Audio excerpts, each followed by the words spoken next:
ਤੇ H1B ਦੇ ਬਾਰੇ ਜੇ ਹੁਣ ਆਪਾਂ ਗੱਲਾਂ ਸ਼ੁਰੂ ਕਰਦੇ ਜਾਈਏ, ਜਿੱਦਾਂ ਤੁਸੀਂ ਦੱਸਿਆ ਵੀ ਇੰਪਲੋਇਮੈਂਟ ਬੇਸਡ ਇੱਕ ਵੀਜ਼ਾ ਆ। ਸੋ ਪਹਿਲਾਂ ਤਾਂ ਇਹੀ ਦੱਸਿਆ ਜਾਵੇ ਵੀ ਕੀ ਹੈ ਜੀ H1B ਵਰਕ ਵੀਜ਼ਾ। ਸੋ ਜੀ ਅਮਰੀਕਾ ਦੇ ਵਿੱਚ ਜਿਹੜੀ ਇਮੀਗ੍ਰੇਸ਼ਨ ਦੇ ਤਰੀਕੇ ਆ ਆਉਣ ਦੇ, ਉਹ 4 ਤਰੀਕੇ ਹੀ ਹੈਗੇ ਆ। ਸੋ ਚਾਰੇ ਜਿਹੜੇ ਤਰੀਕੇ ਜਿਹੜੇ ਆਪਾਂ ਡਿਸਕਸ ਕਰੀਏ ਤਾਂ ਮੋਟੇ ਤੌਰ ਤੇ ਉਹ ਪਹਿਲੀ ਕੈਟੇਗਰੀ ਪੈਂਦੀ ਹੈ ਇਹਨਾਂ ਦੀ ਇਨਵੈਸਟਮੈਂਟ ਇਮੀਗ੍ਰੇਸ਼ਨ, ਜੇ ਤੁਸੀਂ ਪੈਸੇ ਲਾ ਕੇ ਆਪਣਾ E2 ਵੀਜ਼ਾ ਜਾਂ EB5 ਵੀਜ਼ਾ ਲੈਂਦੇ ਹੋ। ਦੂਜੀ ਕੈਟੇਗਰੀ ਇਹਨਾਂ ਦੀ ਆ ਜਾਂਦੀ ਆ ਫੈਮਿਲੀ ਬੇਸਡ ਇਮੀਗ੍ਰੇਸ਼ਨ, ਜਿਹੜੀ ਹੋ ਗਈ ਉਹਦੇ ਵਿਆਹ ਦੇ ਥਰੂ, ਭੈਣ ਭਾਈਆਂ ਦੇ ਥਰੂ, ਮਾਪਿਆਂ ਦੇ ਥਰੂ। ਤੇ ਤੀਜੀ ਕੈਟੇਗਰੀ ਇਹਨਾਂ ਦੀ ਆ ਗਈ ਆਹੀ ਜਿਹੜੇ ਮਿਸਲੇਨੀਅਸ ਹੋ ਗਏ, U ਵੀਜ਼ਾ, ਅਸਾਈਲਮ, ਵਾਹ ਇਹ ਵਾਲੀ ਕੈਟੇਗਰੀ 'ਚ ਜਿਹੜੇ ਲੋਕੀ ਫਾਲ ਕਰਦੇ ਆ। ਤੇ ਚੌਥੀ ਕੈਟੇਗਰੀ ਇਹਨਾਂ ਦੀ ਆ ਗਈ ਇੰਪਲੋਇਮੈਂਟ ਬੇਸ, ਜਿਹੜੀ ਤੁਸੀਂ ਕੰਮ ਦੇ ਥਰੂ ਜਿਹੜੀ ਆਪਣੀ ਵਰਕ ਵੀਜ਼ਾ ਜਾਂ ਗ੍ਰੀਨ ਕਾਰਡ ਲੈਂਦੇ ਹੋ। ਸੋ ਇੰਪਲੋਇਮੈਂਟ ਬੇਸ ਦੇ ਵਿੱਚ ਜਿਹੜੇ ਸੈਲਫ ਸਪਾਂਸਰਡ, ਮਤਲਬ ਕਿ ਜਿਹੜੇ ਟੌਪ ਲੈਵਲ ਦੇ ਆਰਟਿਸਟ, ਐਂਟਰਟੇਨਰ ਆ, EB1 ਵਾਲੇ ਬੰਦੇ ਆ, ਉਹ ਸਾਰੇ ਜਾਣੇ ਇੰਪਲੋਇਮੈਂਟ ਬੇਸ ਦੇ ਅੰਡਰ ਆਉਂਦੇ ਆ। ਜ਼ਿਆਦਾਤਰ ਜਿਹੜੇ ਇਹਨਾਂ ਦੇ ਵੀਜ਼ੇ ਆ ਜਾਂ ਗ੍ਰੀਨ ਕਾਰਡ ਹੈਗੇ ਆ ਸਾਰੇ, ਉਹਨਾਂ ਦੇ ਵਾਸਤੇ ਤੁਹਾਨੂੰ ਇੱਕ US ਇੰਪਲੋਇਰ ਚਾਹੀਦਾ ਹੁੰਦਾ, ਜਿਹੜਾ ਮਤਲਬ ਕਿ ਇੱਕ ਪ੍ਰੋਪਰ ਕੰਪਨੀ ਚਾਹੀਦੀ ਤੁਹਾਡੀ ਫੀਲਡ ਦੇ ਰਿਲੇਟਡ ਜਿਹੜੀ ਕੰਮ ਕਰਦੀ ਹੋਵੇ। ਸੋ ਅਮਰੀਕਾ ਤੇ ਕੈਨੇਡਾ ਦੇ ਵਿੱਚ ਮੋਟੇ ਤੌਰ ਤੇ ਫਰਕ ਇਹ ਆ ਕਿ ਕੈਨੇਡਾ ਦੇ ਵਿੱਚ ਥੋੜਾ ਜਿਹਾ ਉਹਨਾਂ ਨੂੰ ਇਮੀਗ੍ਰੈਂਟਸ ਦੀ ਲੋੜ ਜ਼ਿਆਦਾ ਵਾ ਆਪਣੇ ਨਾਲੋਂ। ਉਹਨਾਂ ਦਾ ਜਿਹੜਾ ਪੋਪੂਲੇਸ਼ਨ ਕਰਵ ਆ ਨੈਗੇਟਿਵ ਆ, ਤਾਂ ਕਰਕੇ ਉਹ ਕਾਫੀ ਲੋਕੀ ਜਿਹੜੇ ਉਹ ਇੰਡੀਆ ਤੋਂ ਵੀ ਆਪਾਂ ਦੇਖਿਆ ਬੁਲਾਉਂਦੇ ਆ। ਡਿਪਲੋਮਾ ਵਗੈਰਾ ਵਾਲਾ ਬੰਦਾ ਵੀ, ਜੋ ਵੀ ਉਹਨਾਂ ਦਾ ਸਿਸਟਮ ਆ, ਤਕਰੀਬਨ ਇੱਕ ਛੋਟੇ ਜਿਹੇ ਇੰਪਲੋਇਰ ਨੂੰ ਮਾਲ ਤੋਂ ਫੜ ਕੇ LMI ਵਗੈਰਾ ਆਪਣੀ ਲੈ ਕੇ ਪੱਕੇ ਹੋ ਸਕਦੇ ਆ।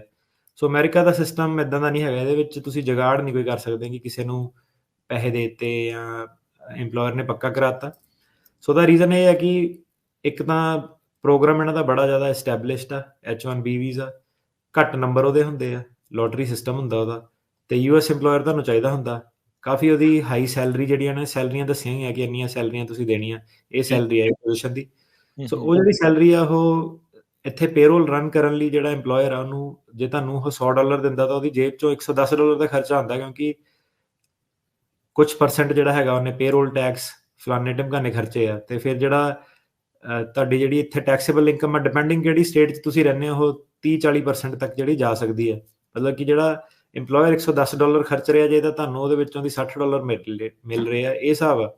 ਸੋ ਇਹ ਜਿਹੜਾ ਵੀਜ਼ਾ, ਇਹਨੂੰ ਕੋਈ ਫੇਕ ਨਹੀਂ ਕਰ ਸਕਦਾ। ਇਹ 'ਚ ਰੀਅਲ ਪੇਰੋਲ ਜਿਹੜਾ ਚੱਲਣਾ ਚਾਹੀਦਾ, ਰੀਅਲ ਜੌਬ ਹੋਣੀ ਚਾਹੀਦੀ ਆ। ਇਹਦੇ ਵਿੱਚ ਕੋਈ ਸਕੀਮ ਕੰਮ ਨਹੀਂ ਕਰ ਸਕਦੀ, ਕਿਉਂਕਿ ਰੀਜ਼ਨ ਇਹ ਹੈ ਕਿ ਜਿਹੜਾ ਅਮਰੀਕਾ ਦਾ ਗ੍ਰੀਨ ਕਾਰਡ ਆ, ਉਹ ਚੰਗਾ ਲੰਬਾ ਖਾਸਾ 15 ਕੁ ਸਾਲ ਦੀ ਉਹਦੀ ਵੇਟ ਟਾਈਮ ਹੈਗਾ ਇੰਪਲੋਇਮੈਂਟ ਦੇ ਥਰੂ। ਸੋ ਇਹ ਕੋਈ ਇੱਦਾਂ ਨਹੀਂ ਕਿ ਬੰਦਾ ਕਹੇ ਚੱਲ ਮੈਂ ਇੱਕ ਵਾਰੀ ਆ ਗਿਆ। ਹੁਣ ਤੁਸੀਂ ਇੱਦਾਂ ਤਾਂ ਹੈ ਨਹੀਂ ਕਿ ਤੁਸੀਂ 40% 50% ਆਪਣੀ ਜੇਬ 'ਚੋਂ ਦੇ ਕੇ ਆਪਣਾ ਪੇਰੋਲ ਰਨ ਕਰੋਗੇ। ਸੋ ਇਹ ਜਿਹੜਾ H1B ਵਾਲਾ ਫਾਰਮੂਲਾ ਹੈ ਤਾਂ ਹੀ ਚੱਲਦਾ, ਜੇ ਤੁਹਾਡੀ ਇੱਕ ਜੈਨੂਇਨ ਜੌਬ ਆ ਤੇ ਇੱਕ ਪ੍ਰੋਪਰ ਜਿਹੜਾ US ਇੰਪਲੋਇਰ ਆ ਤੁਹਾਨੂੰ ਇੱਦਾਂ ਦੀ ਜੌਬ ਦੇ ਸਕੇ, ਜਿਹਦੇ ਵਿੱਚ ਕਿ ਘੱਟੋ ਘੱਟ ਇੱਕ ਡਿਗਰੀ ਦੀ, ਬੈਚਲਰ ਡਿਗਰੀ ਜਾਂ ਹਾਇਰ ਡਿਗਰੀ ਦੀ ਰਿਕੁਆਇਰਮੈਂਟ ਹੋਵੇ। ਜੀ ਜੀ ਬਿਲਕੁਲ। ਸੋ ਕਾਫੀ ਜਿਹੜੀ ਇਸ ਦੇ ਵਿੱਚ ਚੀਜ਼ਾਂ ਆ। ਸੋ ਜਿੱਦਾਂ ਤੁਸੀਂ ਦੱਸਿਆ ਵੀ ਮਾਰਚ ਵਿੱਚ ਇਹ ਫਾਈਲ ਜਿਹੜਾ ਉਹ ਕਰਦੇ ਆ, ਕਿੰਨੇ ਵੀਜ਼ੇ ਅਵੇਲੇਬਲ ਹੁੰਦੇ? ਜਿੱਦਾਂ ਤੁਸੀਂ ਕਿਹਾ ਵੀ ਲਿਮਿਟਡ ਨੰਬਰ ਹੁੰਦੇ ਇਹਦੇ ਜੀ 20,000 ਵੀਜ਼ੇ ਜਿਹੜੇ ਹੈਗੇ ਆ, ਉਹ ਹੈਗੇ ਆ ਅਵੇਲੇਬਲ, ਜਿਹੜੇ US ਦੇ ਵਿੱਚ ਮਾਸਟਰਸ ਜਾਂ ਹਾਇਰ ਡਿਗਰੀ ਕਰਦੇ ਆ। ਤੇ 65,000 ਵੀਜ਼ਾ ਜਿਹੜੇ ਹੈਗੇ ਆ, ਉਹ ਹੈਗੇ ਆ ਵਰਲਡ ਵਾਈਡ, ਜਿਹੜੇ ਅਮਰੀਕਾ ਤੋਂ ਜਿਹਨਾਂ ਨੇ ਪੜ੍ਹਾਈ ਨਹੀਂ ਕੀਤੀ, ਮਾਸਟਰਸ ਜਾਂ ਹਾਇਰ ਜਿਹੜੇ ਆਉਂਦੇ ਆ। ਸੋ ਟੋਟਲ ਤੁਸੀਂ ਲਗਭਗ ਲਗਾ ਲਓ ਕਿ 85,000 ਜਿਹੜੇ ਵੀਜ਼ੇ ਆ ਹਰ ਸਾਲ ਜਿਹੜੇ H1B ਦਿੰਦੇ ਆ। ਸੋ 85,000 ਕੋਈ ਵੱਡਾ ਨੰਬਰ ਨਹੀਂ ਹੈਗਾ, ਕਿਉਂਕਿ ਬਹੁਤ ਹਜ਼ਾਰਾਂ ਦੀ ਗਿਣਤੀ ਦੇ ਵਿੱਚ ਸਟੂਡੈਂਟ ਆਉਂਦੇ ਆ। ਐਗਜ਼ੈਕਟਲੀ। ਇੰਜੀਨੀਅਰਸ ਇੰਡੀਆ ਤੋਂ ਕੰਪਨੀਆਂ ਕਾਫੀ ਜਿਹੜੇ ਆਪਣੇ ਵਰਕਫੋਰਸ ਭੇਜਦੀ ਆ। ਸੋ ਇਹ ਕੰਪੈਟੀਟਿਵ ਆ ਕਾਫੀ। ਤੇ ਲੋਟਰੀ ਦੇ ਵਿੱਚ ਸਿਲੈਕਟ ਹੁੰਦਾ ਜਿਹੜਾ ਚਾਂਸ ਆ, ਆંકੜੇ ਆ, ਉਹ ਹੈਗੇ ਆ 20 ਤੋਂ 25%, ਡਿਪੈਂਡ ਕਰਦਾ ਕਿ ਕਿੰਨੇ ਲੋਕਾਂ ਨੇ ਫਾਈਲ ਕੀਤਾ ਵੀਜ਼ਾ ਹਰੇਕ ਸਾਲ। ਕਦੀ ਇਦਾਂ ਵੀ ਹੋਇਆ ਕਹਿਣਾ ਜੀ ਜਿੰਨੇ ਵੀਜ਼ੇ ਉਪਲਬਧ ਉਹਨੇ ਤੋਂ ਘੱਟ ਨੇ ਫਾਈਲ ਕੀਤਾ ਹੋਵੇ? ਹਾਂਜੀ, ਕੋਵਿਡ ਦੇ ਵਿੱਚ ਹੋਇਆ ਸੀਗਾ, ਜਦੋਂ ਰਿਸੈਸ਼ਨ ਆਇਆ ਸੀਗਾ 2008 ਤੋਂ 2012 ਦੇ ਵਿੱਚ ਜਦੋਂ ਸੀਗਾ। ਸੋ ਮੈਂ ਤਾਂ 8 ਦੇ ਵਿੱਚ ਗ੍ਰੈਜੂਏਟ ਹੋਇਆ ਸੀਗਾ, 2008 ਦੇ ਵਿੱਚ। ਠੀਕ ਹੈ। ਸੋ ਉਦੋਂ ਫਾਈਟ ਇਹ ਹੁੰਦੀ ਸੀਗੀ ਕਿ ਜੌਬ ਕਿੱਦਾਂ ਮਿਲੇ, ਕਿਉਂਕਿ ਜੌਬ ਸੀਗੀ। ਤੇ ਉਦੋਂ ਇਹ ਨਹੀਂ ਫਾਈਟ ਹੁੰਦੀ ਸੀ ਕਿ H1B ਵੀਜ਼ਾ ਲੱਗਣਾ ਕਿ ਨਹੀਂ ਲੱਗਣਾ। ਵੀਜ਼ਾ ਜਿਹੜਾ ਪੂਰੇ ਸਾਲ ਖੁੱਲਾ ਸੀਗਾ, ਇੱਕ ਦਿਨ ਤਾਂ ਛੱਡੋ, ਨੰਬਰ ਯੂਜ਼ ਨਹੀਂ ਹੋਇਆ ਕਿਸੇ ਨੇ ਫਾਈਲ, ਕਿਉਂਕਿ ਉਹ ਤਾਂ ਲੇ ਆਫ ਕਰ ਰਹੇ ਸੀਗੇ ਅਮਰੀਕਨ ਸਿਟੀਜ਼ਨ ਨੂੰ। ਤੁਹਾਨੂੰ ਪਤਾ ਹੀ ਆ, ਜਿਹੜਾ ਵੀ ਬੰਦਾ ਉਸ ਦੌਰ ਦੇ ਵਿੱਚ ਅਮਰੀਕਾ 'ਚ ਰਿਹਾ, ਤੇ ਜਦੋਂ ਰਿਸੈਸ਼ਨ ਦੇ ਵਿੱਚ ਡਿੱਗਣ ਤੇ ਆਉਂਦੀ ਕੰਟਰੀ ਇਹ ਵਾਲੀ, ਫਿਰ ਏਦਾਂ ਡਿੱਗਦੀ ਜਾਂ ਤਾਸ਼ ਦੇ ਪੱਤੇ ਏਦਾਂ ਡਿੱਗਦੇ ਕਿ ਆਹ ਕੀ ਹੋ ਗਿਆ, ਆਹ ਬਿਲਡਿੰਗ ਖਾਲੀ ਹੋ ਗਈ, ਉਹ ਬਿਲਡਿੰਗ ਖਾਲੀ ਹੋ ਗਈ, ਕਿ ਕਿਉਂਕਿ ਸਾਰੇ ਡਿਸੀਜਨ ਪਿਓਰਲੀ ਫਾਈਨੈਂਸ਼ੀਅਲ ਹੈ, ਇਹਦੇ ਵਿੱਚ ਕੋਈ ਸਟੇਬਿਲਿਟੀ ਜਿਹੜੀ ਉੱਡ ਜਾਂਦੀ ਹੈ ਤਾਂ ਬਿਲਕੁਲ ਹਾਇਰਿੰਗ ਫ੍ਰੀ, ਸਿੱਧੇ ਕੰਪਨੀਜ਼ ਅਨਾਉਂਸ ਕਰ ਦਿੰਦੀਆਂ ਕਿ ਆਪਾਂ ਇਸ ਸਾਲ ਕੋਈ H1B ਨਹੀਂ ਫਾਈਲ ਕਰਨਾ। ਸੋ ਜਿਹੜੇ ਸਾਲ ਮੈਂ ਸੀਗਾ ਉਦੋਂ ਸਾਰੇ H1B ਜਿਹੜੇ ਸੀਗੇ ਅਰਾਊਂਡ ਦਾ ਈਅਰ ਖੁੱਲੇ ਸੀਗੇ। ਜਿਹੜੇ ਬੰਦੇ ਨੂੰ ਜੌਬ ਮਿਲਦੀ ਆ ਉਹ ਕਰ ਲਵੇ, ਪਰ ਜੌਬ ਮਿਲਣਾ ਇੰਪੋਸੀਬਲ ਗੱਲ ਹੁੰਦੀ ਸੀਗੀ। ਤੁਸੀਂ ਕਿਸੇ ਕੋਲ ਜਾਓ, ਕਹਿੰਦਾ ਯਾਰ ਮੈਂ ਤਾਂ ਪਹਿਲਾਂ ਹੀ 100 ਬੰਦੇ ਲੇ ਆਫ ਕੀਤੇ ਆ, ਤੁਸੀਂ ਕਿੱਥੋਂ ਜੌਬ ਲੱਭਣਾ ਹੈ, ਹਨਾ। ਤੇ ਕੋਵਿਡ ਦੇ ਵਿੱਚ ਵੀ ਇਦਾਂ ਹੀ ਹੋਇਆ ਸੀਗਾ ਕਿ ਕੰਪਨੀਆਂ ਨੇ ਫਾਈਲ ਨਹੀਂ ਕੀਤੇ ਸੀ, ਕਿਉਂਕਿ ਉਹ ਕਹਿੰਦੇ ਕਿ ਅਸੀਂ ਤਾਂ ਆਫਿਸ ਬੁਲਾ ਨਹੀਂ ਸਕਦੇ, ਜੇ ਤਾਂ ਤੁਸੀਂ ਰਿਮੋਟਲੀ ਕੰਮ ਕਰਨਾ ਫਿਰ ਤਾਂ ਆਪਾਂ ਇੰਡੀਆ 'ਚ ਹਾਇਰ ਕਰ ਲਾਂਗੇ ਨਵੇਂ ਬੰਦੇ ਦਾ, H1B ਕਿਉਂ ਕਰੀਏ। ਪਿਛਲੇ ਸਾਲ 2021 ਦੇ ਵਿੱਚ ਕਾਫੀ ਜਿਹੜੀ ਫਾਈਟ ਸੀਗੀ, ਕਾਫੀ ਜ਼ਿਆਦਾ ਲੋਕਾਂ ਨੇ ਜਿਹੜਾ ਪਾਰਟਿਸਿਪੇਟ ਕੀਤਾ, 20-25 ਪਰ ਹੁਣ ਵੀ ਐਤਕੀ 2023 ਦੇ ਵਿੱਚ ਹੁਣ ਸਾਨੂੰ ਸਾਇੰਸ ਹੈਗੇ ਆ ਕਿ ਆਪਾਂ ਜਾਂ ਤਾਂ ਆਲਰੇਡੀ ਰਿਸੈਸ਼ਨ ਦੇ ਵਿੱਚ ਹੈਗੇ ਆ, ਜਾਂ ਅਰਲੀ ਸਾਇੰਸ ਕੀ ਕਾਫੀ ਇੰਡਸਟਰੀਜ਼ ਵਗੈਰਾ, ਟਰੱਕਿੰਗ ਦੀ ਗੱਲ ਕਰ ਲਓ, ਕਿਸੇ ਦੀ ਕਰ ਲਓ, ਸਾਰਿਆਂ ਨੂੰ ਹੁਣ ਥੋੜਾ ਜਿਹੜਾ ਝਟਕੇ ਆ ਉਹ ਆਣੇ ਸ਼ੁਰੂ ਹੋ ਗਏ ਆ। ਸੋ ਦੇਖਦੇ ਆ ਕਿ 2023 ਵਾਲੀ ਜਿਹੜੀ ਮਾਰਚ ਦੇ ਵਿੱਚ ਲੋਟਰੀ ਜਿਹੜੀ ਹੁੰਦੀ ਹੈ, ਕਿੰਨੇ ਉਹਦੇ ਵਿੱਚ ਫਾਈਲ ਹੁੰਦੇ ਆ। ਸੋ ਇਹ ਚੀਜ਼ ਆ। ਠੀਕ ਹੈ। ਕੌਣ ਫਾਈਲ ਕਰ ਸਕਦਾ ਆ? ਮਾਸਟਰ ਡਿਗਰੀ ਹੋਲਡਰ, ਬੈਚਲਰ ਵਾਲਾ, ਜਾਂ ਕਿੱਦਾਂ ਦੀ ਕੋਈ ਡਿਗਰੀ ਆ, ਉਹਦੇ ਤੇ ਵੀ ਡਿਪੈਂਡ ਕਰਦਾ? ਇਹਦੇ ਵਿੱਚ ਜੀ ਤੁਹਾਡੀ ਮਿਨੀਮਮ ਬੈਚਲਰਸ ਡਿਗਰੀ ਚਾਹੀਦੀ ਆ। ਬੈਚਲਰਸ ਡਿਗਰੀ ਇਹ 4 ਸਾਲ ਦੀ ਡਿਗਰੀ ਨੂੰ ਮੰਨਦਾ ਅਮਰੀਕਾ। ਠੀਕ ਹੈ। ਜਿੱਦਾਂ ਇੰਡੀਆ 'ਚ BCom ਵਗੈਰਾ, BSc ਵਗੈਰਾ 3 ਸਾਲ ਦੀਆਂ ਜਿਹੜੀਆਂ ਡਿਗਰੀਆਂ ਹੁੰਦੀਆਂ, ਉਹਨੂੰ ਇਹ 4 ਸਾਲ ਦੀ ਡਿਗਰੀ ਦੇ ਬਰਾਬਰ ਨਹੀਂ ਮੰਨਦੇ। ਤੇ ਇੱਕ ਇਹਨਾਂ ਦਾ ਰੂਲ ਆ ਕਿ ਜੇ ਕਿਸੇ ਨੂੰ 3 ਸਾਲ ਦਾ ਐਕਸਪੀਰੀਅੰਸ ਆ, ਉਹਨੂੰ 1 ਸਾਲ ਦੀ ਕਾਲਜ ਐਜੂਕੇਸ਼ਨ ਦੇ ਬਰਾਬਰ ਇਹ ਮੰਨ ਲੈਂਦੇ ਆ। ਸੋ ਮੰਨ ਲਓ ਕਿ ਕਿਸੇ ਦੇ ਕੋਲ 3 ਸਾਲ ਦੀ ਡਿਗਰੀ ਆ ਤੇ ਉਹ ਐਸ ਸੱਚ ਤਾਂ ਬੈਚਲਰ ਡਿਗਰੀ ਦੇ ਲਈ ਐਲੀਜੀਬਲ ਨਹੀਂ, ਕਿਉਂਕਿ ਇਹਨਾਂ ਨੂੰ 4 ਸਾਲ ਚਾਹੀਦੀ ਹੈ। ਸੋ ਤੁਹਾਡਾ 1 ਸਾਲ ਜਿਹੜਾ ਪੜ੍ਹਾਈ ਦਾ ਉਹ ਥੁੜਦਾ। ਸੋ ਇਹ ਕੀ ਕਹਿੰਦੇ ਆ ਕਿ ਜੇ ਤੁਸੀਂ 3 ਸਾਲ ਕੰਮ ਕੀਤਾ ਆਪਣੀ ਫੀਲਡ ਦੇ ਵਿੱਚ, ਤੇ 3 ਸਾਲ ਦੀ ਜਿਹੜੀ ਤੁਹਾਡੀ ਇੰਪਲੋਇਮੈਂਟ ਆ ਉਹ 1 ਸਾਲ ਦੀ ਪੜ੍ਹਾਈ ਦੇ ਬਰਾਬਰ ਆ। ਸੋ ਜਿਹੜਾ 3 ਸਾਲ ਦੀ ਡਿਗਰੀ ਵਾਲਾ ਬੰਦਾ ਜਿਹੜਾ ਹੈਗਾ, ਉਹ 3 ਸਾਲ ਦਾ ਕੰਮ, ਮਤਲਬ ਕਿ ਉਹਨੂੰ 1 ਸਾਲ ਦਾ ਐਕਸਪੀਰੀਅੰਸ, 1 ਸਾਲ ਦੀ ਐਜੂਕੇਸ਼ਨ ਐਡ ਹੋ ਜਾਂਦੀ ਹੈ, ਤਾਂ 4 ਸਾਲ ਉਹਦੇ ਬਣ ਜਾਂਦੇ ਆ। ਸੋ ਉਸ ਬੇਸ ਤੇ ਉਹ ਜਿਹੜਾ ਹੈਗਾ H1B ਲਈ ਕੁਆਲੀਫਾਈ ਕਰ ਸਕਦਾ। ਤੇ ਸੇਮ ਜੇ ਆਪਾਂ, ਇਹ ਤਾਂ ਹੋ ਗਿਆ ਵਿਅਕਤੀ ਦੀ ਗੱਲ ਕਿ ਇੰਡੀਵਿਜੂਅਲ ਨੂੰ ਕੀ ਰਿਕੁਆਇਰਮੈਂਟ ਹੈ ਕਿ ਘੱਟੋ ਘੱਟ ਮਿਨੀਮਮ ਇੱਕ ਬੈਚਲਰਸ ਡਿਗਰੀ ਚਾਹੀਦੀ ਆ। ਤੇ ਹੁਣ ਆ ਗਈ ਗੱਲ ਕਿ ਇੰਪਲੋਇਰ ਵੱਲੋਂ ਕੀ ਚਾਹੀਦਾ ਸਾਨੂੰ, ਕਿ ਕਿਹੜਾ ਬੰਦਾ ਇੰਪਲੋਇਰ ਹੋ ਸਕਦਾ, ਕਿ ਇੱਕ 7-Eleven ਵਾਲਾ ਬੰਦਾ ਇੰਪਲੋਇਰ ਹੋ ਸਕਦਾ, ਕਿ ਇੱਕ ਰੈਸਟੋਰੈਂਟ ਵਾਲਾ ਇੰਪਲੋਇਰ ਹੋ ਸਕਦਾ। ਸੋ ਪਹਿਲਾਂ ਤਾਂ ਇਹ ਹੈ ਕਿ ਲਿਖਿਆ ਨਹੀਂ ਉਹਨਾਂ ਨੇ ਕਿ ਇੰਪਲੋਇਰ ਦੀ ਡੈਫੀਨੇਸ਼ਨ ਐਗਜ਼ੈਕਟਲੀ ਕੀ ਹੈ, ਕਿੰਨਾ ਸਾਈਜ਼ ਹੋਣਾ ਚਾਹੀਦਾ। ਜਿਹੜਾ ਮਰਜ਼ੀ ਬੰਦਾ ਇੰਪਲੋਇਰ ਬਣ ਸਕਦਾ, ਪਰ ਸ਼ਰਤ ਇਹ ਹੈ ਕਿ ਤੁਸੀਂ ਇਹ ਸ਼ੋਅ ਕਰਨਾ ਕਿ ਜਿਹੜੀ ਤੁਹਾਡੀ ਜੌਬ ਆ ਉਹ ਤੁਹਾਡੀ ਡਿਗਰੀ ਦੇ ਨਾਲ ਰਿਲੇਟਡ ਆ। ਸੋ ਹੁਣ ਤੁਸੀਂ ਇਹ ਨਹੀਂ ਕਹਿ ਸਕਦੇ ਕਿ ਮੈਂ 7-Eleven ਦੇ ਵਿੱਚ ਕੰਪਿਊਟਰ ਇੰਜੀਨੀਅਰ ਰੱਖ ਲੈਣਾ, ਕਿਉਂਕਿ ਉਹਦਾ ਕੰਮ ਨਹੀਂ ਹੈਗਾ, ਹੈ ਨਾ। ਸੋ ਇੰਟੀਗ੍ਰੇਸ਼ਨ ਆਉਣ ਦੀ ਆਰਗੂਮੈਂਟ ਇਹ ਹੈ ਕਿ ਤੁਸੀਂ ਇਹ ਸ਼ੋਅ ਕਰੋ ਕਿ ਕਿੱਦਾਂ ਤੁਹਾਡੀ ਡਿਗਰੀ ਜਾਂ ਉਹਦੇ ਜਿਹੜੇ ਸਬਜੈਕਟਸ ਆ ਉਹਨੂੰ ਤੁਸੀਂ ਕਿੱਦਾਂ ਯੂਜ਼ ਕਰਦੇ ਆ ਜੌਬ ਡਿਊਟੀ ਪਰਫਾਰਮ ਕਰਨ ਦੇ ਵਿੱਚ। ਤੇ ਤਾਂ ਕਰਕੇ ਜਿਹੜੇ ਹੈਗੇ ਕਿ ਇੰਸ਼ੋਰੈਂਸ ਵਾਲੇ ਆਫਿਸ ਹੋ ਗਏ, ਅਕਾਊਂਟਿੰਗ ਵਾਲੇ ਆਫਿਸ ਹੋ ਗਏ, ਜਿਹੜੇ ਕਹਿ ਲਓ ਕਿ ਵਾਈਟ ਕਾਲਰ ਜੌਬ ਜਿਹਦੀ ਡੈਫੀਨੇਸ਼ਨ ਉਹ ਕਹਿੰਦੇ ਆ, ਟ੍ਰੈਡੀਸ਼ਨਲ ਵਾਈਟ ਕਾਲਰ ਜੌਬ ਜਿਹੜੀ ਹੈਗੀ H1B ਉਹ ਜੌਬ ਆ। ਸੋ ਇਹ ਜੇ ਕਿਸੇ ਨੇ ਬਿਜ਼ਨਸ ਸੈਟਿੰਗ 'ਚ ਕਰਨਾ, ਟਰੱਕਿੰਗ ਬਿਜ਼ਨਸ ਜੇ ਵੱਡਾ ਹੈਗਾ ਥੋੜਾ ਜਿਹਾ, ਤੇ ਉਹਨਾਂ ਦੇ ਹੋਰ ਲੌਜਿਸਟਿਕਸ ਦੇ ਹੋਰ ਡਿਪਾਰਟਮੈਂਟ ਹੈਗੇ ਆ, ਤੇ ਉਹ ਇੰਡੀਆ ਤੋਂ ਆਪਣੇ ਜਿਹੜੇ ਬੰਦੇ ਆ ਉਹ ਲੈ ਕੇ ਆ ਸਕਦੇ ਆ। ਸੋ ਬੇਸਿਕਲੀ ਉਹਨਾਂ ਨੂੰ ਕੀ ਕਰਨਾ ਪੈਣਾ, ਉਹ ਲੋਕਾਂ ਨੂੰ ਆਪਣੀ ਇੰਡੀਆ, ਕਿਉਂਕਿ ਲੋਟਰੀ ਆ, 20-25% ਚਾਂਸ ਆ ਜੀ, ਉਹਨਾਂ ਨੂੰ ਇੰਡੀਆ ਆਪਣੇ ਜਿਹੜੇ ਹੈਗੇ ਆ 10-15-20 ਜਿੰਨੇ ਵੀ ਬੰਦੇ ਆ ਉਹ ਆਇਡੈਂਟੀਫਾਈ ਕਰਨੇ ਪੈਣੇ ਕਿ ਇਹ ਬੰਦੇ ਸਾਨੂੰ ਚਾਹੀਦੇ ਆ, ਇਹਨਾਂ ਕੋਲ ਡਿਗਰੀ ਆ। ਸੋ ਤੁਸੀਂ ਫਿਰ ਆਪਣੀ H1B ਲੋਟਰੀ ਵਗੈਰਾ ਜਿਹੜੀ ਫਾਈਲ ਕਰਦੇ ਹੋ, ਲੋਟਰੀ 'ਚ ਜੇ ਸਿਲੈਕਟ ਹੋ ਜਾਂਦਾ, ਫਿਰ ਉਸ ਤੋਂ ਬਾਅਦ ਤੁਹਾਡੀ ਮਰਜ਼ੀ ਹੈ ਕਿ ਇਹਨਾਂ ਦਾ H1B ਐਕਚੁਅਲ ਦੇ ਵਿੱਚ ਇਹਨਾਂ ਦਾ ਵੀਜ਼ਾ ਫਾਈਲ ਕਰਨਾ ਕਿ ਨਹੀਂ ਕਰਨਾ। ਤੇ ਕਾਫੀ ਜਿਹੜੇ ਬਿਜ਼ਨਸ ਆ ਉਹਨਾਂ ਨੇ H1B ਤੋਂ ਫਾਇਦਾ ਲਿਆ, ਜਿਹਨਾਂ ਨੂੰ ਇਸ ਪ੍ਰੋਗਰਾਮ ਦਾ ਪਤਾ। ਸਾਡੀ ਕਮਿਊਨਿਟੀ ਇੱਕ ਐਸੀ ਕਮਿਊਨਿਟੀ, ਇਹਨਾਂ ਨੂੰ H1B ਬਾਰੇ ਕੁਝ ਨਹੀਂ ਪਤਾ। ਤੇ ਜਿੱਦਾਂ ਹੁਣ ਸਾਊਥ ਇੰਡੀਅਨ ਕਮਿਊਨਿਟੀ, ਉਹਨਾਂ ਨੇ ਕਾਫੀ ਜਿਹੜੇ H1B ਵੀਜ਼ੇ ਤੋਂ ਕਾਫੀ ਵਰਕਫੋਰਸ ਮੰਗਾਉਂਦੇ ਆ। ਸੋ ਅਕਸਰ ਜਿਹੜੇ ਲੋਕੀ ਆ ਤੰਗ ਰਹਿੰਦੇ ਇੱਥੇ ਕਿ ਨਹੀਂ ਇੰਡੀਆ ਤੋਂ ਯਾਰ ਬੰਦਾ ਮੰਗਾਉਣਾ ਕਿੱਦਾਂ, ਕਈ ਤਾਂ ਇੰਜੀਨੀਅਰ ਵੀ 2 ਨੰਬਰ 'ਚ ਬਾਰਡਰ ਟੱਪੀ ਫਿਰਦੇ ਆ। ਸੋ ਇਹ ਹੈ ਕਿ ਇਹ ਵੀਜ਼ੇ ਦੇ ਬਾਰੇ ਸਮਝੋ ਥੋੜਾ ਜਿਹਾ, ਤੇ ਇਹ ਵੀਜ਼ੇ ਦੇ ਵਿੱਚ ਜੇ ਤੁਸੀਂ ਲੱਗ ਜਾਂਦਾ, ਸਿੱਧੇ ਤੁਸੀਂ ਜਿਹੜਾ ਹੈਗਾ ਲੀਗਲ ਤੌਰ ਤੇ ਜਿਹੜਾ ਉਰੇ ਆ ਸਕਦੇ ਆ, ਗ੍ਰੀਨ ਕਾਰਡ ਵਾਲੇ ਰਾਹ ਪੈ ਸਕਦੇ ਆ, ਤੇ ਟਰੈਵਲ ਵੀ ਵਾਪਸ ਆਪਣੀ ਕੰਟਰੀ ਜਿਹੜਾ ਉਹ ਕਰ ਸਕਦੇ ਆ। ਤੇ ਬਸ ਇਹਦੀ ਟਾਈਮਿੰਗ ਜਿਹੜੀ ਆ ਉਹ ਮਿਲਣੀ ਚਾਹੀਦੀ ਆ ਕਿ ਮਾਰਚ ਦੇ ਵਿੱਚ ਇਹ ਫਾਈਲ ਹੋਣਾ। ਸੋ ਇਹ ਹੈ ਕਿ ਜਿਹੜੇ ਇੰਪਲੋਇਰਸ ਆ, ਜਿਹਨਾਂ ਨੂੰ ਬੰਦੇ ਚਾਹੀਦੇ ਆ, ਉਹਨਾਂ ਨੂੰ ਹੁਣੇ ਤੋਂ ਹੀ ਆਪਣੇ ਜਿਹੜੇ 10-20 ਜਿੰਨੇ ਵੀ ਬੰਦੇ ਉਹਨਾਂ ਨੇ ਲੋਟਰੀ ਜਿਹਨਾਂ ਦੀ ਪਾਣੀ ਆ ਉਹ ਆਇਡੈਂਟੀਫਾਈ ਕਰ ਸਕਦੇ ਆ, ਤੇ ਸਾਰਿਆਂ ਕੋਲ ਜਿਹੜੀ ਡਿਗਰੀ ਉਹ ਹੋਣੀ ਚਾਹੀਦੀ ਹੈ। ਯੂਜੂਅਲੀ ਕਿੰਨਾ ਕੁ ਵਕਤ ਲੱਗ ਜਾਂਦਾ ਇਹ ਸਾਰੇ, ਜਿੱਦਾਂ ਤੁਸੀਂ ਕਿਹਾ ਵੀ ਮਾਰਚ ਵਿੱਚ ਕਰਨਾ, ਕਿੰਨੇ ਕੁ ਮਹੀਨੇ ਦਾ ਵਕਤ ਲੱਗ ਜਾਂਦਾ ਉਸ ਤੋਂ ਪਹਿਲਾਂ ਤਿਆਰੀ ਕਰਨ ਨੂੰ, ਇਹਨੂੰ ਕਰਨ ਦੇ ਲਈ? ਸੋ ਸਾਨੂੰ ਤਕਰੀਬਨ ਜਨਵਰੀ ਐਂਡ ਤੱਕ ਐਜ਼ ਅ ਲਾਅ ਫਰਮ ਸਾਨੂੰ ਜਨਵਰੀ ਐਂਡ ਤੱਕ ਪੂਰੀ ਇਨਫੋਰਮੇਸ਼ਨ ਚਾਹੀਦੀ ਹੈ ਕਿ ਕਿੰਨੇ ਫਾਈਲ ਕਰਨਾ, ਤਾਂ ਕਿ ਫਰਵਰੀ ਦੇ ਵਿੱਚ ਪ੍ਰਪੇਅਰ ਕਰਕੇ ਆਪਾਂ ਤੇ ਮਾਰਚ ਦੇ ਵਿੱਚ ਫਾਈਲ ਕਰ ਸਕੀਏ। ਤੇ ਮਾਰਚ ਦੇ ਵਿੱਚ ਉਹਨਾਂ ਦੀ ਵਿੰਡੋ ਹੁੰਦੀ ਆ 10 ਤੋਂ 20 ਦਿਨਾਂ ਦੇ ਵਿੱਚ ਡਿਪੈਂਡਿੰਗ ਕਿੱਦਾਂ ਉਹ ਵਿੰਡੋ ਦਿੰਦੇ ਆ। ਉਹ ਵਿੰਡੋ ਦੇ ਵਿੱਚ ਤੁਸੀਂ ਜਿਹੜਾ ਹੈਗਾ ਆਪਣੀ ਕੰਪਿਊਟਰ ਜਨਰੇਟਡ ਲੋਟਰੀ ਪ੍ਰੋਸੈਸ ਦੇ ਵਿੱਚ ਪਾਰਟਿਸਿਪੇਟ ਕਰਦੇ ਹੋ। ਤੇ ਠੀਕ ਫਿਰ ਹੈ। ਕੰਪਿਊਟਰ ਜਦੋਂ ਲੋਟਰੀ ਤੁਹਾਡੀ ਕੱਢਦਾ, ਜਿਹੜੇ ਬੰਦੇ ਸਿਲੈਕਟ ਹੁੰਦੇ ਉਹਨਾਂ ਨੂੰ ਨੋਟਿਸ ਆ ਜਾਂਦਾ, ਉਹਨਾਂ ਨੂੰ ਜੂਨ 30 ਤੱਕ ਦਾ ਟਾਈਮ ਦਿੰਦੇ ਆ ਕਿ ਤੁਸੀਂ ਆਪਣਾ H1B ਫਾਈਲ ਕਰੋ। ਤੇ ਜੇ ਉਹਨਾਂ ਨੇ H1B ਫਾਈਲ ਕਰ ਲਿਆ, ਸੇਮ ਉਹ ਇੱਕ ਰੈਗੂਲਰ ਪ੍ਰੋਸੈਸਿੰਗ ਹੁੰਦੀ ਹੈ 3 ਤੋਂ 5 ਮਹੀਨੇ ਜਾਂ ਜ਼ਿਆਦਾ ਵੀ ਲੱਗ ਜਾਂਦੇ ਆ ਕਈ ਵਾਰੀ। ਤੇ ਇੱਕ ਹੁੰਦੀ ਹੈ ਕਿ ਜੋ ਵੀ ਉਹਨਾਂ ਦੀ ਫੀਸ ਹੈਗੀ ਹੈ ਸਰਕਾਰ ਦੀ $1760 ਜਿਹੜੀ ਉਹਨਾਂ ਦੀ ਫੀਸ ਉਹ ਬਣਦੀ, $1710 ਉਹਨਾਂ ਦੀ ਫੀਸ ਬਣਦੀ ਆ। ਹੂੰ। ਉਹਦੇ ਉੱਤੇ ਉਹ $2500 ਐਕਸਟਰਾ ਲੈ ਕੇ ਉਹਨੂੰ ਕਹਿੰਦੇ ਆ ਪ੍ਰੀਮੀਅਮ ਪ੍ਰੋਸੈਸਿੰਗ, ਕਿ 15 ਦਿਨਾਂ ਦੇ ਵਿੱਚ ਆਪਣਾ ਤੁਹਾਡੇ ਕੇਸ ਦਾ ਜਿਹੜਾ ਜਵਾਬ ਦੇ ਦਿੰਦੇ ਆ। ਠੀਕ ਹੈ। ਤੇ ਜੇ ਹੁਣ ਜੂਨ ਦੇ ਵਿੱਚ ਜਦੋਂ ਤੁਸੀਂ ਪੁੱਛਿਆ ਕਿ ਲੋਟਰੀ ਜੇ ਨਹੀਂ ਉਹਨਾਂ ਦੀ ਪੂਰੀ ਭਰੀ, ਤੇ ਫਿਰ ਉਹਨਾਂ ਨੇ ਦੁਬਾਰਾ ਲੋਟਰੀ ਕਰਨੀ, ਸੈਕਿੰਡ ਲੋਟਰੀ, ਫਿਰ ਉਹਨਾਂ ਨੇ ਤੁਹਾਨੂੰ ਟਾਈਮ ਦੇਣਾ।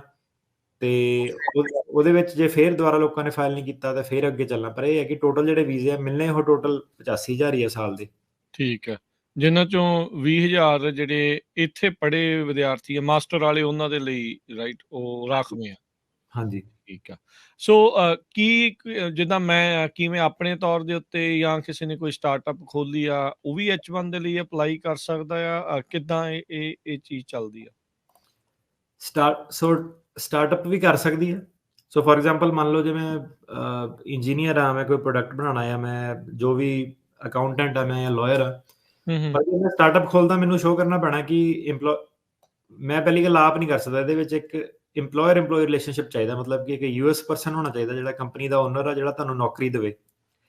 ਤੇ ਤੁਸੀਂ ਆਪਣੇ ਲੈਵਲ ਤੇ ਸਿੱਧੇ ਡਾਇਰੈਕਟਲੀ ਜਿਹੜਾ ਹੈਗਾ ਉਹ ਆਪ ਖੁਦ ਨਹੀਂ H1B ਫਾਈਲ ਕਰ ਸਕਦੇ। US ਇੰਪਲੋਇਰ ਚਾਹੀਦਾ, ਕੰਪਨੀ ਜਿਹਦੇ ਕੋਲ ਫੈਡਰਲ ਟੈਕਸ ID ਨੰਬਰ ਆ, ਜਿਹਦਾ ਬਿਜ਼ਨਸ ਆ, ਬੈਂਕ ਅਕਾਊਂਟ ਆ, ਆਫਿਸ ਲੋਕੇਸ਼ਨ ਆ, ਇਹ ਸਾਰੀਆਂ ਚੀਜ਼ਾਂ। ਤੇ ਸਟਾਰਟਅਪ ਵੀ ਕਰ ਸਕਦੀ ਹੈ। ਸਟਾਰਟਅਪ ਨੂੰ ਥੋੜੇ ਜਿਹੇ ਚੈਲੰਜਸ ਆਉਗੇ ਕਿ ਤੁਸੀਂ ਸ਼ੋਅ ਕਰੋ ਕਿ ਹੁਣ ਮੈਂ ਇਹ ਨਹੀਂ ਕਹਿ ਸਕਦਾ ਕਿ ਮੈਂ ਲਾਅ ਫਰਮ ਖੋਲ ਲਈ, ਮੈਂ ਲਾਇਰ ਰੱਖਣਾ। ਉਹਨਾਂ ਨੇ ਇਹ ਪੁੱਛਣਾ ਕਿ ਤੂੰ ਫੁੱਲ ਟਾਈਮ ਕੰਮ ਦਿਖਾ ਕਿ ਤੇਰਾ ਬਿਜ਼ਨਸ ਇੰਨੇ ਜੋਗਾ ਹੈਗਾ ਕਿ ਤੂੰ ਇਹ ਬੰਦੇ ਨੂੰ ਫੁੱਲ ਟਾਈਮ ਜਾਂ ਪਾਰਟ ਟਾਈਮ ਜੌਬ ਦੇ ਸਕਦਾ। ਸੋ ਮੁੱਖ ਦੀ ਗੱਲ ਇਹਦੀ ਇਹ ਆ ਜਾਂਦੀ ਹੈ ਕਿ ਡਿਗਰੀ ਦੇ ਲੈਵਲ ਦਾ ਕੰਮ ਜਿਹੜਾ ਉਹ ਹੋਣਾ ਚਾਹੀਦਾ ਤੇ ਰੀਅਲ ਟਾਈਮ 'ਚ ਐਗਜ਼ਿਸਟ ਕਰਨਾ ਚਾਹੀਦਾ, ਤੇ ਕੰਪਨੀ ਦੇ ਕੋਲ ਐਬਿਲਿਟੀ ਟੂ ਪੇ, ਕਿ ਮਤਲਬ ਉਹ ਤੁਹਾਨੂੰ ਨੌਕਰੀ ਦੇ ਪੈਸੇ ਦੇ ਸਕਦੀ ਆ। ਐਬਿਲਿਟੀ ਟੂ ਪੇ ਚਾਹੀਦੀ ਕੰਪਨੀ ਦੀ ਫਾਈਨੈਂਸ਼ੀਅਲ। ਸੋ ਕਈ ਚੀਜ਼ਾਂ ਜਿਹੜੀਆਂ ਇਸ ਵਿੱਚ ਇੱਕ ਕ੍ਰਾਈਟੇਰੀਆ ਹੁੰਦਾ, ਇਹ ਨਹੀਂ ਆ ਵੀ ਸੋ ਇਸ ਲਈ ਇਹਨਾਂ ਨੇ ਥੋੜਾ ਜਿਹਾ ਇਸ ਚੀਜ਼ ਦੇ ਵਿੱਚ ਸਟ੍ਰਿਕਟ ਰੱਖਿਆ ਆ ਵੀ ਹਰ ਕੋਈ ਵੀ ਜਿਹੜਾ ਆ ਇਦਾਂ ਹੀ ਜਿਹੜਾ ਉਹ ਨਾ ਕਰੇ ਜਾਵੇ। ਉਹਦੀ ਜੌਬ ਦੇ ਆਧਾਰ ਤੇ ਜਿਹੜੀ ਉਹਦੀ ਡਿਗਰੀ, ਉਹਦੇ ਹਿਸਾਬ ਦੀ ਉਹਦੀ ਪੇ, ਜਿੱਦਾਂ ਦਾ ਲੈਵਲ ਆ ਉਹ ਸਾਰਾ ਕੁਛ ਹੋਣਾ ਆ। ਜਿਨ੍ਹਾਂ ਨੇ ਬਾਹਰੋਂ ਡਿਗਰੀਆਂ ਕੀਤੀਆਂ, ਜਿੱਦਾਂ ਹੁਣ ਤੁਸੀਂ ਵੀ ਦੱਸਦੇ ਆ ਜਾਂ ਇਦਾਂ ਆ ਵੀ ਇੰਡੀਆ ਤੋਂ ਲੋਕ ਕਰਦੇ ਆ, ਚਾਈਨਾ ਤੋਂ ਕਰਦੇ ਆ, ਹੋਰ ਮੁਲਕਾਂ ਤੋਂ ਕਰਦੇ ਆ, ਉਹਨਾਂ ਦੀ ਉਹ ਡਿਗਰੀ ਦੇ ਜਿਹੜੇ ਕੈਂਡੀਡੇਟਸ ਆ, ਉਹਨਾਂ ਦੀਆਂ ਡਿਗਰੀਜ਼ ਨੂੰ ਕਿੱਦਾਂ ਫਿਰ ਐਲੀਜੀਬਿਲਿਟੀ ਕ੍ਰਾਈਟੇਰੀਆ ਦੇ ਵਿੱਚ ਉਹ ਐਡ ਕਰਦੇ, ਰਿਕੁਆਇਰਮੈਂਟ ਕਿੱਦਾਂ ਪੂਰੀਆਂ ਹੁੰਦੀਆਂ? ਇੱਥੇ ਜੀ ਏਜੰਸੀਜ਼ ਹੁੰਦੀਆਂ ਐਜੂਕੇਸ਼ਨ ਕ੍ਰੈਡੈਂਸ਼ੀਅਲ ਇਵੈਲੂਏਸ਼ਨ, ਤੇ ਉਹ ਤੁਹਾਡੇ ਕੋਲ $80 ਇੰਨੀ ਕੁ ਉਹਨਾਂ ਦੀ ਫੀਸ ਹੁੰਦੀ ਆ, $80 $100, ਤੇ ਉਹ US ਦੇ ਇਕੁਇਵਲੈਂਟ ਜਿਹੜੀ ਤੁਹਾਡੀ ਆ ਡਿਗਰੀ ਉਹ ਦੇ ਦਿੰਦੇ। ਆਪਣਾ ਕ੍ਰਾਈਟੇਰੀਆ ਉਹਨਾਂ ਦਾ ਹੁੰਦਾ ਕਿ ਕਿੱਦਾਂ ਇਕੁਇਵਲੈਂਸੀ ਉਹਨਾਂ ਨੇ ਗ੍ਰਾਂਟ ਕਰਨੀ ਆ। ਤੇ ਫੋਰਨ ਡਿਗਰੀ ਵਾਲੇ ਵੀ ਆਪਣੀ ਫਿਰ ਇਵੈਲੂਏਸ਼ਨ ਕਰਾਉਂਦੇ ਆ ਤੇ ਉਹ ਵੀ ਐਲੀਜੀਬਲ ਹੋ ਜਾਂਦੇ H1B ਵੀਜ਼ੇ ਲਈ। ਠੀਕ ਹੈ। ਤੇ ਹੁਣ ਬਹੁਤ ਵਾਰੀ ਜਿਹੜੇ ਇਸ ਲੈਵਲ ਤੇ ਉਹਨਾਂ ਦੇ ਵਿਆਹ ਵੀ ਹੋਏ ਹੁੰਦੇ, ਨਿਆਣੇ ਵੀ ਆ, ਕੀ ਉਹ ਡਿਪੈਂਡੈਂਟਸ ਨੂੰ ਵੀ ਜਿਹੜਾ ਵੀਜ਼ਾ ਮਿਲ ਜਾਂਦਾ? ਹਾਂਜੀ ਬਿਲਕੁਲ, ਘਰ ਵਾਲੇ ਨੂੰ ਤੇ ਜਿਹੜੇ 21 ਸਾਲਾਂ ਤੋਂ ਛੋਟੇ ਬੱਚੇ ਆ ਉਹਨਾਂ ਨੂੰ ਮਿਲ ਜਾਂਦਾ ਵੀਜ਼ਾ। ਤੇ ਐਕਚੁਅਲੀ ਘਰ ਵਾਲੇ ਨੂੰ ਰਾਈਟ ਵੇ ਤਾਂ ਨਹੀਂ, ਸਪਾਊਸ ਨੂੰ ਤੁਹਾਨੂੰ ਜਦੋਂ ਇੱਕ ਤੁਹਾਡਾ EMPLOYER ਗ੍ਰੀਨ ਕਾਰਡ ਸ਼ੁਰੂ ਕਰ ਦਿੰਦਾ, I-140 ਉਹਨੂੰ ਕਹਿੰਦੇ ਆ, ਤੇ I-140 ਅਪਰੂਵ ਹੋ ਜਾਂਦਾ ਜਦੋਂ, ਤੇ ਉਹਦੇ ਬੇਸ ਤੇ ਜਿਹੜਾ ਤੁਹਾਡਾ ਸਪਾਊਸ ਆ ਉਹਨੂੰ ਵੀ ਕੰਮ ਕਰਨ ਦੀ ਆਪਸ਼ਨ ਅਮਰੀਕਾ ਦੇ ਵਿੱਚ ਮਿਲ ਜਾਂਦੀ ਹੈ। ਠੀਕ ਹੈ। ਇਹਦੀ ਡਿਊਰੇਸ਼ਨ ਕਿੰਨੀ ਹੁੰਦੀ ਹੈ H1B ਵੀਜ਼ੇ ਦੀ? H1B ਜੀ 6 ਸਾਲ ਲਈ ਮਿਲਦਾ ਟੋਟਲ। ਤੇ ਕੋਈ ਵੀ ਵੀਜ਼ਾ ਜਿਹੜਾ ਪਟੀਸ਼ਨ ਹੈ ਨਾ, ਵਰਕ ਵੀਜ਼ਾ ਹੈਗਾ, ਉਹਦਾ ਤੁਹਾਨੂੰ 3 ਸਾਲ ਤੋਂ ਉੱਤੇ ਨਹੀਂ ਕਦੀ ਇਕੱਠੇ ਦਿੰਦੇ। ਸੋ ਮੈਕਸਿਮਮ ਤੁਸੀਂ ਕਿਸੇ ਵੀ ਗਿਵਨ ਟਾਈਮ 3 ਸਾਲ ਲੈ ਸਕਦੇ ਆ ਮੈਕਸਿਮਮ। ਸੋ ਇਹ ਫਿਰ H1B ਤੁਹਾਡੇ 3 ਸਾਲ ਦੇ ਇੰਕਰੀਮੈਂਟ ਦੇ ਵਿੱਚ ਤੁਹਾਨੂੰ 6 ਸਾਲ ਟੋਟਲ ਮਿਲਦੇ ਆ। ਠੀਕ ਹੈ। ਤੇ ਹਾਂਜੀ ਇਹੀ ਰੂਲ ਆ। ਠੀਕ ਆ। ਸੋ 6 ਸਾਲ ਤੋਂ ਬਾਅਦ ਕੀ ਬੰਦੇ ਨੂੰ ਫਿਰ ਦੁਬਾਰਾ H1B ਲਵਾਉਣਾ ਪੈਂਦਾ ਆ? ਕੀ ਉਹਦੇ ਲਈ ਕਿਉਂਕਿ ਜੇ ਉਹ ਕੰਮ ਕਰ ਰਿਹਾ, ਕੰਟੀਨਿਊਸਲੀ ਕੰਮ ਕਰੀ ਜਾ ਰਿਹਾ, 6 ਸਾਲ ਤੋਂ ਉੱਤੇ ਵੀ ਆ, ਤੇ ਉਹ ਉਹਨਾਂ ਦੇ ਲਈ ਫਿਰ ਕਿੱਦਾਂ ਹੁੰਦਾ? ਸੋ 6 ਸਾਲ ਸੋ ਇਦਾਂ ਹੈ ਕਿ ਗ੍ਰੀਨ ਕਾਰਡ ਤੁਹਾਡਾ 6 ਸਾਲ ਦੇ ਵਿੱਚ ਨਹੀਂ ਆਉਂਦਾ। ਗ੍ਰੀਨ ਕਾਰਡ ਤੁਹਾਡਾ ਤਕਰੀਬਨ 12 ਤੋਂ 15 ਕੁ ਸਾਲ ਦੇ ਵਿੱਚ ਤੁਹਾਡਾ ਗ੍ਰੀਨ ਕਾਰਡ ਜਿਹੜਾ ਉਹ ਆਉਂਦਾ। ਸੋ ਮੈਂ ਠੀਕ ਹੈ। ਜਿੱਦਾਂ 2007 ਚ ਆਇਆ ਸੀਗਾ ਤੇ ਮੇਰਾ 2018 ਦੇ ਵਿੱਚ ਗ੍ਰੀਨ ਕਾਰਡ ਜਿਹੜਾ ਉਹ ਆਇਆ ਸੀਗਾ। ਹੂੰ ਤੇ ਹੁਣ H1B ਮਿਲਦਾ ਤੁਹਾਡਾ 6 ਸਾਲ ਦਾ। ਹੂੰ ਉਹ 6 ਸਾਲ ਤੋਂ ਪਹਿਲਾਂ ਤੁਸੀਂ ਕੀ ਕਰਨਾ ਹੁੰਦਾ ਕਿ ਤੁਹਾਡਾ ਜਿਹੜਾ EMPLOYER ਆ ਉਹਨੂੰ ਚੌਥੇ ਪੰਜਵੇਂ ਸਾਲ ਜਾ ਕੇ ਤੁਹਾਡਾ ਗ੍ਰੀਨ ਕਾਰਡ ਜਿਹੜਾ ਫਾਈਲ ਕਰਨਾ ਪੈਂਦਾ। ਪਹਿਲਾਂ ਵੀ ਕਰ ਸਕਦਾ ਉਹ। ਤੇ ਗ੍ਰੀਨ ਕਾਰਡ ਦੇ ਵਿੱਚ ਕਾਫੀ ਇਹਦੀਆਂ ਸਟੇਜਸ ਹੁੰਦੀਆਂ ਮਲਟੀਪਲ। ਤੇ ਇੱਕ ਗ੍ਰੀਨ ਕਾਰਡ ਦਾ ਇੱਕ ਪੜਾਅ ਹੁੰਦਾ I-140 ਫਾਰਮ I-140 ਹੁੰਦਾ। ਜਦੋਂ ਤੁਹਾਡਾ I-140 ਅਪਰੂਵ ਹੋ ਜਾਂਦਾ ਤੇ ਫਿਰ ਤੁਸੀਂ ਆਪਣਾ ਜਿਹੜਾ H1B ਨੂੰ ਐਕਸਟੈਂਡ ਕਰਾ ਸਕਦੇ ਆ 6 ਸਾਲ ਤੋਂ ਜਿੰਨੀ ਦੇਰ ਮਰਜ਼ੀ, ਜਦ ਤੱਕ ਤੁਹਾਡਾ ਗ੍ਰੀਨ ਕਾਰਡ ਨਹੀਂ ਆਉਂਦਾ। ਓਕੇ। ਸੋ ਉਹਦੀ ਫਿਰ ਟ੍ਰਿਕ ਇਹ ਹੁੰਦੀ ਹੈ ਕਿ EMPLOYER ਨੂੰ ਤੁਸੀਂ ਕਨਵਿੰਸ ਕਰਨਾ ਹੁੰਦਾ ਕਿ ਹੁਣ ਤੁਹਾਡਾ ਉਹ ਗ੍ਰੀਨ ਕਾਰਡ ਫਾਈਲ ਕਰੇ। ਠੀਕ ਹੈ, ਠੀਕ ਆ। ਸੋ 6 ਸਾਲ ਦੇ ਲਈ H1B ਉਹਦੇ ਦਰਮਿਆਨ ਜੇ 140 ਅਪਰੂਵ ਹੋ ਜਾਂਦਾ ਤੇ ਫਿਰ ਉਸਨੂੰ ਤੁਸੀਂ ਕੰਟੀਨਿਊਸਲੀ ਐਕਸਟੈਂਡ ਕਰਨਾ। ਕਈ ਵਾਰੀ ਸੁਣਦੇ ਆ ਵੀ ਬਾਹਰ ਜਾ ਕੇ ਦੁਬਾਰਾ ਸਟੈਂਪ ਲਵਾਉਣੀ ਪੈਂਦੀ ਆ, ਉਹਦਾ ਕੀ ਮਤਲਬ ਹੁੰਦਾ ਹੈ? ਬਾਹਰ ਜਾ ਕੇ ਸਟੈਂਪ ਤਾਂ ਸੋ ਸਟੈਂਪ ਦਾ ਮਤਲਬ ਇਹ ਹੁੰਦਾ ਕਿ ਲੋਕੀ ਵੀਜ਼ੇ ਨੂੰ ਸਟੇਟਸ ਨੂੰ ਕਾਫੀ ਕਨਫਿਊਜ਼ ਕਰ ਦਿੰਦੇ ਆ, ਭਾਵੇਂ ਉਹ ਟੂਰਿਸਟ ਵੀਜ਼ਾ ਭਾਵੇਂ। ਸੋ ਸਟੈਂਪ ਕੀ ਹੁੰਦਾ? ਸਟੈਂਪ ਹੁੰਦਾ ਪਾਸਪੋਰਟ ਦੇ ਉੱਤੇ ਤੁਹਾਡੇ ਜਿਹੜਾ ਐਮਬੈਸੀ ਇੱਕ ਸਟicker ਲਗਾਉਂਦੀ ਆ ਐਂਟਰੀ। ਸੋ ਜੇ ਤੇ ਸਟੇਟਸ ਹੁੰਦਾ ਜਦੋਂ ਤੁਸੀਂ ਅਮਰੀਕਾ ਚ ਆਉਂਦੇ ਆ, ਜਿੱਦਾਂ ਹੁਣ ਤੁਹਾਨੂੰ 10 ਸਾਲ ਦੀ ਸਟੈਂਪ ਮਿਲ ਗਈ ਟੂਰਿਸਟ ਵੀਜ਼ੇ ਦੀ। ਸੋ ਉਹਦਾ ਇਹ ਮਤਲਬ ਨਹੀਂ ਹੈਗਾ ਕਿ ਤੁਸੀਂ 10 ਸਾਲ ਅਮਰੀਕਾ 'ਚ ਰਹਿ ਸਕਦੇ ਆ। ਤੁਸੀਂ ਜਦੋਂ ਬਾਰਡਰ ਤੇ ਆਉਂਦੇ ਹੋ ਤੁਹਾਨੂੰ I-94 ਦਿੰਦੇ ਆ ਕਿ ਸਟੇ ਦਿੰਦੇ ਆ ਕਿ ਤੇਰੀ ਇੰਨੀ ਸਟੇ ਆ 6 ਮਹੀਨੇ ਦੀ, 2 ਮਹੀਨੇ ਦੀ, 3 ਮਹੀਨੇ ਦੀ। ਠੀਕ ਸੋ ਹੈ। ਜਿਹੜੀ ਸਟੇ ਆ ਉਹ ਕੰਟਰੋਲ ਕਰਦੀ ਆ ਕਿ ਤੁਸੀਂ ਕਿੰਨੀ ਦੇਰ ਰਹਿਣਾ। ਇਹਨੂੰ ਜੇ ਸਿੰਪਲ ਸ਼ਬਦਾਂ ਦੇ ਵਿੱਚ ਕਿਸੇ ਨੂੰ ਸਮਝਾਉਣਾ ਹੋਵੇ ਕਿ ਅਮਰੀਕਾ ਦਾ ਵੀਜ਼ਾ ਪ੍ਰੋਸੈਸ ਕੀ ਹੈਗਾ, ਤੇ ਐਗਜ਼ਾਮਪਲ ਲਓ ਕਿ ਇੱਕ ਬੱਸ ਖੜੀ ਆ, ਬੱਸ ਦੇ ਵਿੱਚ ਚੜ੍ਹਨ ਲਈ ਤੁਹਾਨੂੰ ਇੱਕ ਟਿਕਟ ਦੀ ਲੋੜ ਆ। ਤੇ ਜਿਹੜਾ ਤੁਹਾਡਾ ਵੀਜ਼ਾ ਉਹ ਇੱਕ ਟਿਕਟ ਆ, ਉਸ ਤੋਂ ਬਿਨਾਂ ਤੁਸੀਂ ਬੱਸ ਦੇ ਵਿੱਚ ਜਾ ਨਹੀਂ ਸਕਦੇ, ਜਹਾਜ਼ ਦੇ ਵਿੱਚ ਜਾ ਨਹੀਂ ਸਕਦੇ, ਅਮਰੀਕਾ 'ਚ ਆ ਨਹੀਂ ਸਕਦੇ। ਪਰ ਏਦਾਂ ਕਿ ਕੰਡਕਟਰ ਨੇ ਇੱਕ ਵਾਰੀ ਤੁਹਾਨੂੰ ਬੱਸ ਦੇ ਵਿੱਚ ਬਹਾ ਲਿਆ ਤੇ ਫਿਰ ਤੁਸੀਂ ਅਮਰੀਕਾ 'ਚ ਆ ਗਏ ਤੇ ਫਿਰ ਤੁਹਾਨੂੰ ਵੀਜ਼ਾ ਸਟੈਂਪ ਦੀ ਲੋੜ ਨਹੀਂ ਹੈਗੀ। ਫਿਰ ਤੁਸੀਂ ਅਮਰੀਕਾ ਦੇ ਵਿੱਚ ਆ ਕੇ ਅੰਦਰ ਹੀ ਆਪਣਾ ਜਿਹੜਾ ਵੀਜ਼ਾ ਸਟੇਟਸ ਆ ਉਹਨੂੰ ਐਕਸਟੈਂਡ ਕਰਨਾ, ਚੇਂਜ ਕਰਨਾ, ਜਾਂ ਤੁਹਾਡੇ ਜਿਹੜੀ ਡਿਊਰੇਸ਼ਨ ਉਹਨਾਂ ਨੇ ਦਿੱਤੀ ਆ ਉਸ ਤੋਂ ਪਹਿਲਾਂ ਵਾਪਸ ਜਾਣਾ। ਸੋ ਜ਼ਿਆਦਾਤਰ ਫਿਰ ਇਹ ਹੈ ਕਿ H1B ਵਾਲੇ ਗ੍ਰੀਨ ਕਾਰਡ ਵਾਲੇ ਰਾਹ ਪੈ ਜਾਂਦੇ ਆ ਤੇ H1B ਕਈ ਅਸਾਈਲਮ ਵੀ ਫਾਈਲ ਕਰ ਦਿੰਦੇ ਆ, ਕਈ ਵਿਆਹ ਦੇ ਥਰੂ ਕਰ ਲੈਂਦੇ ਆ, ਕਈ ਇਨਵੈਸਟਮੈਂਟ ਵਾਲੇ ਥਰੂ ਪੈ ਜਾਂਦੇ ਆ। ਸੋ ਮਤਲਬ ਇਹ ਹੈ ਕਿ ਤੁਹਾਨੂੰ ਆ ਕੇ ਆਪਣਾ ਫਿਰ ਰਾਹ ਅੱਗੇ ਲੱਭਣਾ ਪੈਂਦਾ ਕਿ ਗ੍ਰੀਨ ਕਾਰਡ ਕਿਹੜੇ ਤਰੀਕੇ ਨਾਲ ਲੈਣਾ। ਸੋ ਇੱਥੇ ਆ ਗਿਆ ਕੋਈ H1 ਤੇ ਉਹਨੂੰ ਲੱਗਦਾ ਵੀ ਜਿਨ੍ਹਾਂ ਨੇ ਸੱਦਿਆ ਜਾਂ ਜਿਨ੍ਹਾਂ ਦੇ ਥਰੂ ਉਹ ਆਇਆ ਉਹਨਾਂ ਦੇ ਨਾਲ ਹੁਣ ਨਹੀਂ ਬਣਦੀ, ਜਾਂ ਉਹਨੂੰ ਕੋਈ ਹੋਰ ਬੈਟਰ ਓਪਰਚੁਨਿਟੀ ਕਿਸੇ ਪਾਸੇ ਜਿਹੜੀ ਉਹ ਮਿਲ ਰਹੀ ਆ, ਕੀ EMPLOYER ਵੀ ਚੇਂਜ ਕੀਤਾ ਜਾ ਸਕਦਾ? ਹਾਂਜੀ ਬਿਲਕੁਲ। ਇੱਕ ਵਾਰੀ ਤੁਹਾਡਾ H1B ਤੁਸੀਂ ਆ ਗਏ, ਐਕਟੀਵੇਟ ਹੋ ਗਿਆ, ਤੇ ਤੁਸੀਂ ਆਪਣਾ ਇੱਕ EMPLOYER ਤੋਂ ਦੂਜੇ EMPLOYER ਜੰਪ ਕਰ ਸਕਦੇ ਆ। ਲੋਟਰੀ 'ਚ ਨਹੀਂ ਤੁਹਾਨੂੰ ਦੁਬਾਰਾ ਜਾਣਾ ਪੈਂਦਾ। ਸਿੰਪਲੀ ਤੁਹਾਡਾ ਜਿਹੜਾ ਨਵਾਂ EMPLOYER ਆ ਦੁਬਾਰਾ ਨਵੀਂ ਪਟੀਸ਼ਨ ਫਾਈਲ ਕਰ ਦਿੰਦਾ, ਪਰ ਲੋਟਰੀ 'ਚ ਨਹੀਂ ਤੁਹਾਨੂੰ ਜਾਣਾ ਪੈਂਦਾ। ਤੇ ਕਿੰਨਾ ਇਹ ਈਜ਼ੀ ਪ੍ਰੋਸੈਸ ਹੁੰਦਾ ਹੈ? ਕਈ ਵਾਰੀ ਲਟਕ ਜਾਂਦਾ ਹੈ ਜਿਹੜਾ H1B ਟ੍ਰਾਂਸਫਰ ਜਿਸ ਨੂੰ ਆਖਿਆ ਜਾਂਦਾ, ਉਹ ਕਿੰਨਾ ਕੁ ਵਕਤ ਉਸ ਚੀਜ਼ ਨੂੰ ਵੀ ਲੱਗ ਜਾਂਦਾ? ਟ੍ਰਾਂਸਫਰ ਦਾ ਵੀ ਸੇਮ ਹੀ ਆ। ਜੇ ਰੈਗੂਲਰ ਦੇ ਥਰੂ ਜਾਂਦੇ ਆ ਤਾਂ ਤੁਹਾਡੇ 4-5 ਮਹੀਨੇ, ਜੇ ਪ੍ਰੀਮੀਅਮ ਦੇ ਥਰੂ ਜਾਂਦੇ ਆ ਤੁਹਾਡੇ 15 ਕੁ ਦਿਨ ਦੇ ਵਿੱਚ ਜਵਾਬ ਆ ਜਾਂਦਾ। ਤੇ ਕਦੀ ਨਾ ਵੀ ਹੋ ਜਾਂਦੀ ਆ ਵੀ EMPLOYER ਚੇਂਜ ਕਰਨ ਦੇ ਉੱਤੇ? ਨਾ ਵੀ ਹੋ ਸਕਦੀ ਆ। ਜੇ EMPLOYER ਜੇ ਡਿਗਰੀ ਉਹਨਾਂ ਨੂੰ ਲੱਗਦਾ ਕਿ ਡਿਗਰੀ ਵਾਲੀ ਜੌਬ ਨਹੀਂ ਹੈਗੀ ਜਾਂ ਕੋਈ ਮਸਲੇ ਆ, ਜੇ ਨਾ ਹੋ ਜਾਵੇ ਤਾਂ ਕੋਈ ਚੱਕਰ ਨਹੀਂ, ਤੁਸੀਂ ਪਹਿਲੇ EMPLOYER ਕੋਲ ਬੈਠੇ ਰਹੋ, ਜਦੋਂ ਹਾਂ ਹੋ ਗਈ ਉਦੋਂ ਤੁਸੀਂ ਜਾਣਾ ਦੂਜੇ EMPLOYER ਦੇ ਕੋਲ। ਤੁਹਾਡੇ ਕੋਲ ਆਪਸ਼ਨ ਹੁੰਦੀ ਆ ਉੱਥੇ ਹੀ ਸਟੇ ਕਰਨ ਦੀ। ਜੀ।